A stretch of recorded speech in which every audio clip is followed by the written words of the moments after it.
mitad de los años 70, en el metro de Nueva York, si por algún desafortunado avatar del destino necesitabas la asistencia o únicamente la presencia de un agente de la policía de transporte, lo más probable es que no te encontrases con ninguno.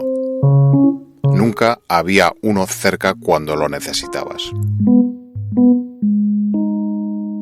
Eran los días de la profunda crisis económica de Nueva York, crisis fiscal que obligó a la autoridad de transporte a reducir sus efectivos de vigilancia en la red de metro de los 3.600 a 2.200 agentes. Los niveles de delincuencia alcanzaban cotas que suponían un verdadero quebradero de cabeza para las autoridades y también un motivo para el miedo en su vida cotidiana para la ciudadanía. Son los días del nacimiento de la cultura hip hop y sus diferentes expresiones, que por capilaridad subterránea llega por las venas de la ciudad desde el sur del Bronx hasta Manhattan, Queens o Brooklyn.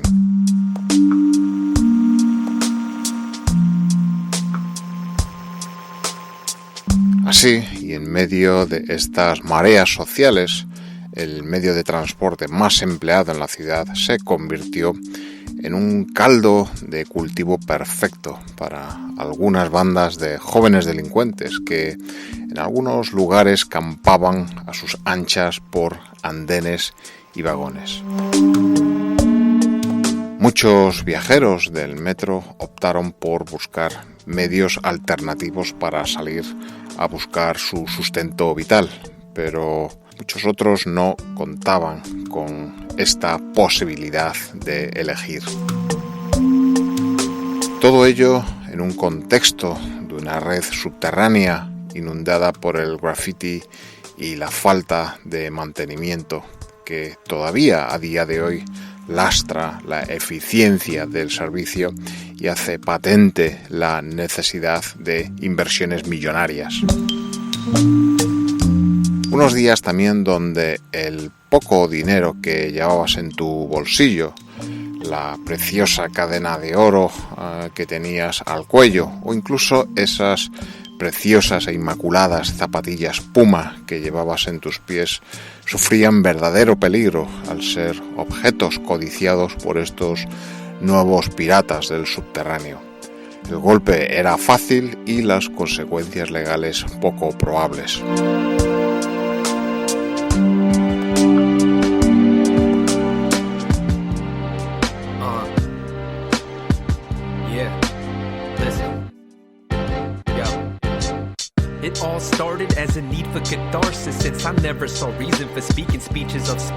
Mientras tanto, en estos años, en Brooklyn, encontramos a un joven de 24 años llamado Curtis Sliwa. Sliwa, un joven que tiempo antes había abandonado el instituto, no estaba desprovisto, en cambio, de un cierto sentido del deber como ciudadano e integrante de su comunidad.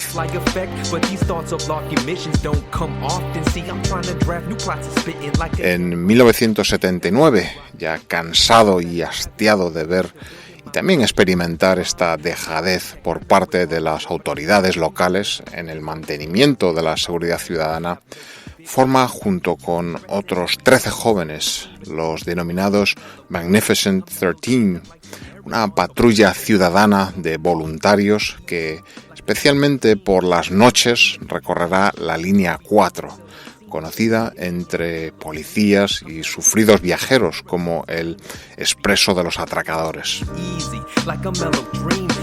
Sliwa, que a los 16 años ya se había significado por haber rescatado a varias personas de entre las llamas de un edificio incendiado en Brooklyn, lo cual le valió el reconocimiento público por parte del mismísimo presidente Richard Nixon, y había puesto en marcha anteriormente otras iniciativas cívicas y comunitarias, tales como una campaña en contra de la suciedad y la presencia de basuras en las calles del entonces extremadamente degradado distrito del Bronx.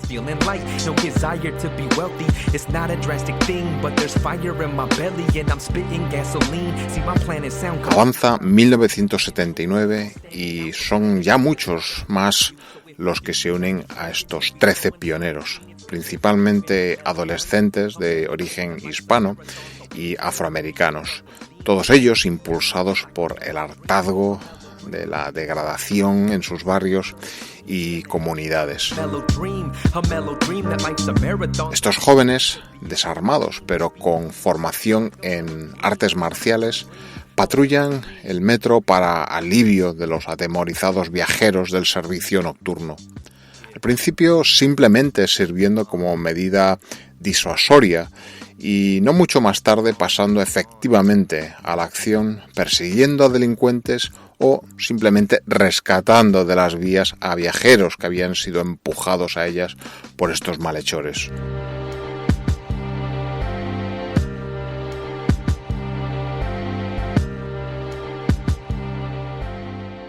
Habían nacido los ángeles guardianes, los Guardian Angels, con sus características camisetas blancas que vestían bajo sus llamativas chaquetas y boina rojas.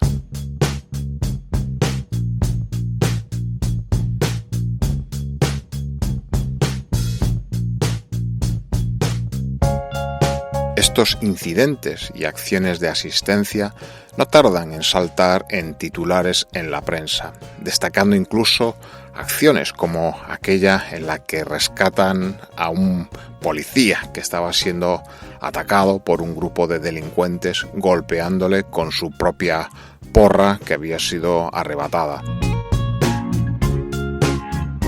El eco mediático de estas acciones sale de los propios Estados Unidos y estos nuevos vigilantes nocturnos son incluso acompañados por reportajes de sus rondas nocturnas por periodistas venidos de lugares tan diversos como Japón, Noruega o Francia. La leyenda de Sliwa se agrandaba e incluso se hablaba de llevar su vida a las pantallas de cine.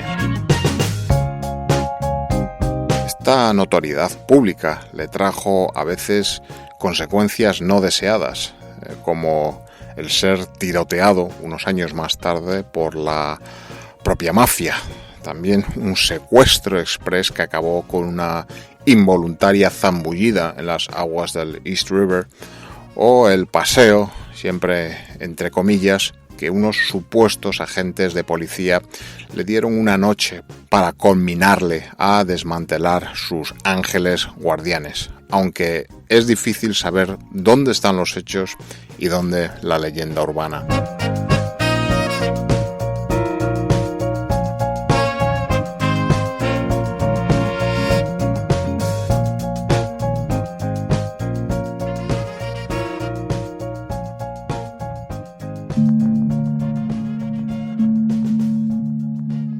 Pero la inmediata simpatía surgida hacia el grupo por parte de la ciudadanía no era compartida por las autoridades municipales, encabezadas por entonces por el alcalde Edward Koch, y mucho menos por los altos mandos del departamento de policía, que afirmaban que estos grupos de mozalbetes en algún momento pasarían a cometer cualquier tipo de delito.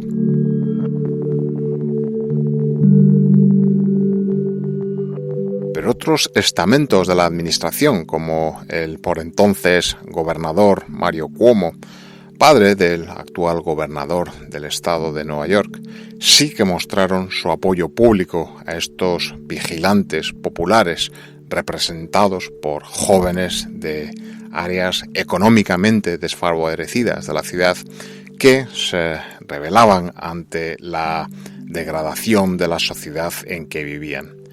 También denunciaba el propio Cuomo que la reticencia de algunos estamentos públicos derivaba directamente del hecho de que estos nuevos vigilantes fueron miembros de minorías económicamente desfavorecidas y también minorías raciales.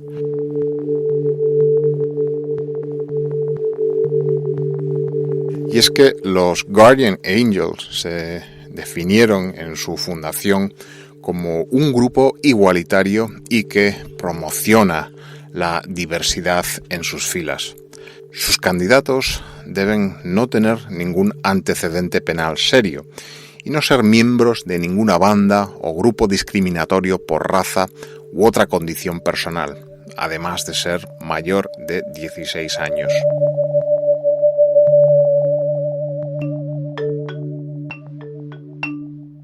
Después, los candidatos recibirían formación en primeros auxilios, reanimación cardiopulmonar, resolución de conflictos, comunicación y artes marciales. Las patrullas se desarrollarían por parejas bajo la supervisión del líder de patrulla. A finales de 1980 había alrededor de 700 ángeles guardianes patrullando el metro de Nueva York, practicando la figura legal del arresto ciudadano o citizen's arrest, una figura legal contemplada en ordenamientos jurídicos de algunos países, donde una persona privada puede detener o arrestar a alguien que está involucrado en un delito grave. Esta persona puede usar la fuerza de manera razonable para que el sospechoso no se escape hasta que la policía llegue a la escena. Si bien los matices y condiciones requieren un estudio más complejo al no contar un ciudadano normal con las mismas garantías y prerrogativas que un miembro de las fuerzas de seguridad.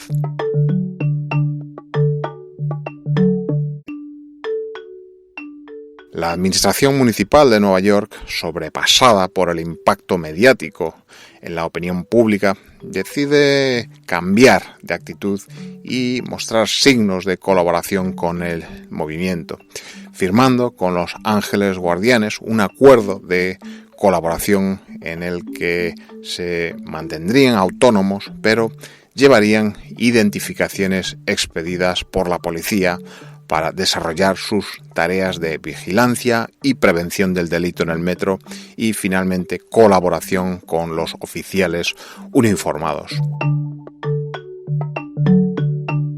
El alcalde Koch decía de manera pragmática e irónica por aquel entonces sobre el acuerdo, decía: es como sopa de pollo cuando estás enfermo. ¿Te hará algún mal? No. ¿Te hace sentir un poco mejor? Sí. Posteriormente, otros ediles que ocuparon el City Hall, como Rudolph Giuliani o Michael Bloomberg, expresaron públicamente su apoyo al grupo, destacando sus valores de iniciativa y participación en la mejora de la calidad de vida en sus comunidades.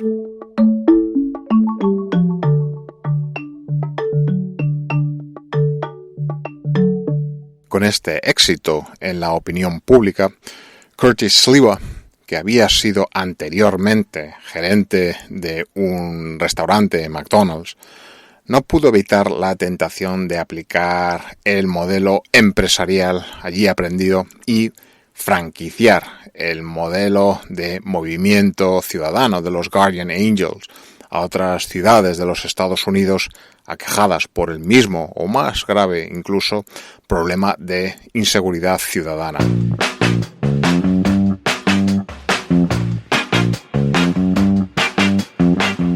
Ciudades como Washington, Nueva Orleans, Los Ángeles, San Diego, Boston o Dallas también contaron con su capítulo local de los Ángeles Guardianes. E incluso fuera de los Estados Unidos se crearon franquicias en Londres, Ciudad del Cabo, Tokio o Toronto. Pero la historia de los Ángeles Guardianes y la de su fundador tampoco está exenta de polémica y también algunos claroscuros.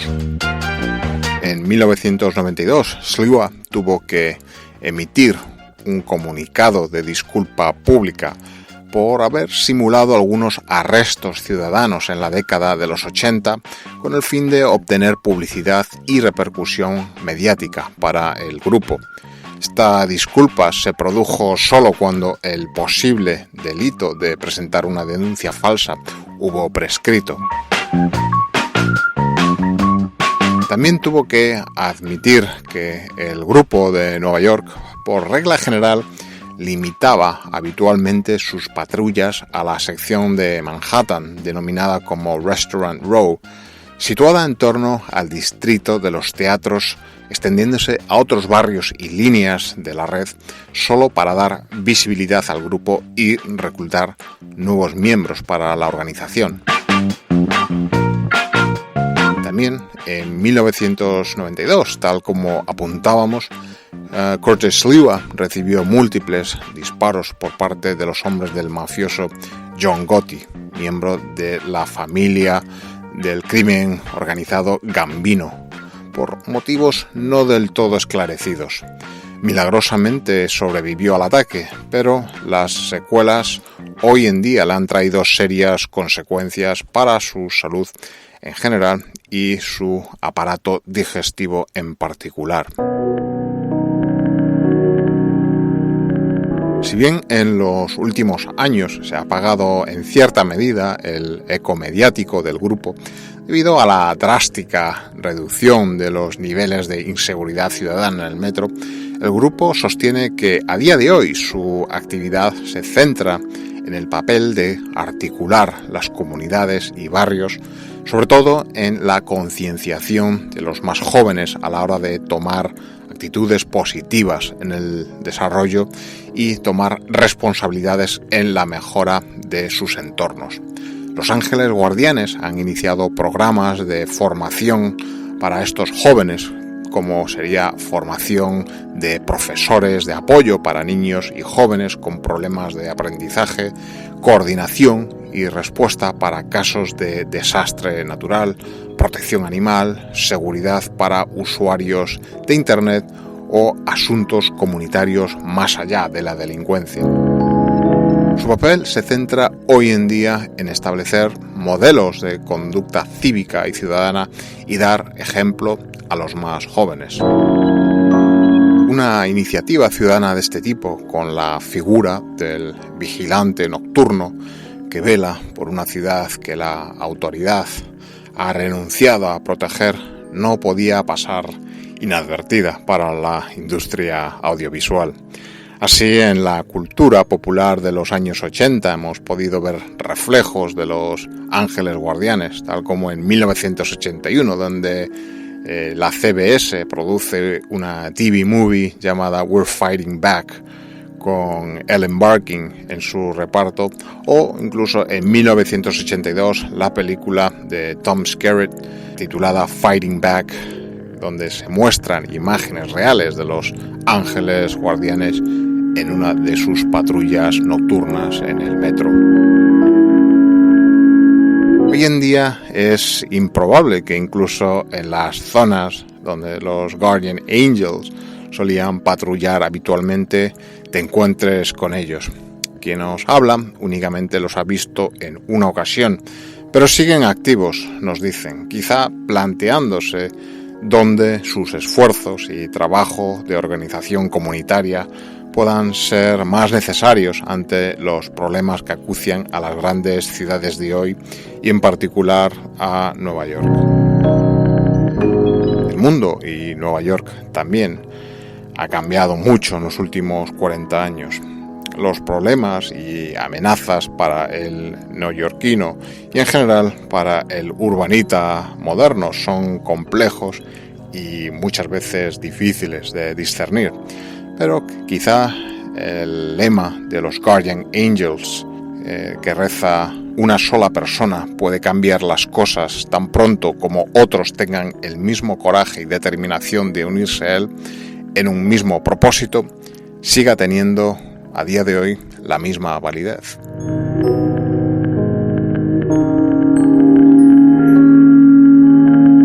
minuto en Nueva York es un podcast escrito y producido en Nueva York por uno de sus vecinos y que te habla de su geografía, arquitectura, personas, historia y costumbres, vistas desde un punto de vista personal, subjetivo y no siempre riguroso. Estos puntos de vista son ilustrados en las diversas redes sociales donde lo puedes encontrar, tales como Twitter, Instagram, Facebook o Tumblr, donde el programa comparte sus publicaciones y otros contenidos visuales relacionados. El programa se edita con el software Audacity y es publicado bajo una licencia Creative Commons en las plataformas Spreaker, Evox y Apple Podcast. También se puede escuchar periódicamente en streaming en radiopodcastellano.es y radioviajera.com.